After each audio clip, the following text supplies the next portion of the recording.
చూద్దాము. దిశా విజయానికి వస్తే కొత్త అడ్వకేట్ జనరల్ గా సుదర్శన్ రెడ్డి. ప్రభుత్వ పరిశీలనలో ఆయన పేరు లాంఛనంగా ప్రకటించని లా డిపార్ట్మెంట్. కొత్త అడ్వకేట్ జనరల్ గా సుదర్శన్ రెడ్డి పేరును రాష్ట్ర ప్రభుత్వం ఖరారు చేసినట్లు సమాచారం. సంబంధిత ఫైల్ను గవర్నర్ కు పంపినట్లు సచివాలయ వర్గాల ద్వారా తెలిసింది. కానీ లా డిపార్ట్మెంట్ మాత్రం అధికారికంగా ప్రకటించలేదు. ఈ సందర్భంగా ఒకటి అడుగుదాం అనుకుంటున్నా. సో ఎంతో మంది తెలివైన అడ్వకేట్స్ ఉన్నారు, బట్ వాళ్ళందరినీ కూడా కాదని, సో ఎందుకు ఇక్కడ కూడా మీరు రెడ్డిస్కే ఇది ఇవ్వాలని అనుకుంటున్నారు?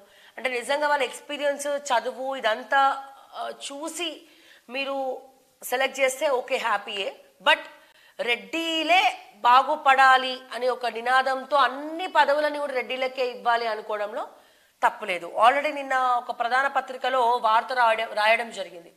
ఒక రేవంత్ రెడ్డి గారు మాట్లాడేటువంటి మాటలు కూడా వైరల్ అవుతా ఉన్నాయి. అంటే రాష్ట్రంలో పాలన చేయాలంటే అది రెడ్డిలు వెలమలే, ఇది కాకుండా బీసీలకు రాజ్యాధికారం అప్పచెప్తే బీసీలు పని చేయలేరు, బీసీలకు చేత కాదు అని చెప్పి ఒక స్టేట్మెంట్ ఇవ్వడం జరిగింది. సో ఆ స్టేట్మెంట్ ఇప్పుడు దుమ్ము దుమారం లేపుతున్నాయి. సో ఇది మిగతా బీసీ నాయకులకి కావచ్చు, బీసీలో ఉన్న వాళ్ళకి కావచ్చు అవమానం జరిగినట్టే కదా.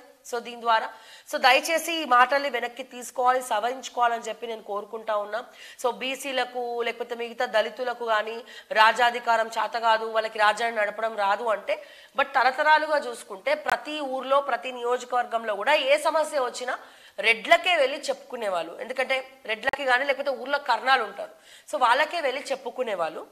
బట్ ఇప్పుడు ఏంటంటే కాలం మారింది, తరం మారింది. సో తప్పకుండా దీంట్లో కూడా అందరూ డెవలప్ అవ్వాలి అనే ఒక ఆలోచన ఉన్నది.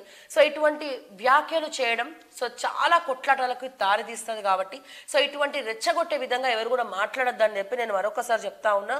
సో ఇది కూడా ఒకసారి సవరించుకుంటే బెటర్. ఎందుకంటే ఎన్ని పదవులు ఇస్తున్నారు రెడ్డిలకి, ఓన్లీ రెడ్డిలనే హైలైట్ చేస్తూ ఎన్ని పదవులు ఇస్తున్నారు.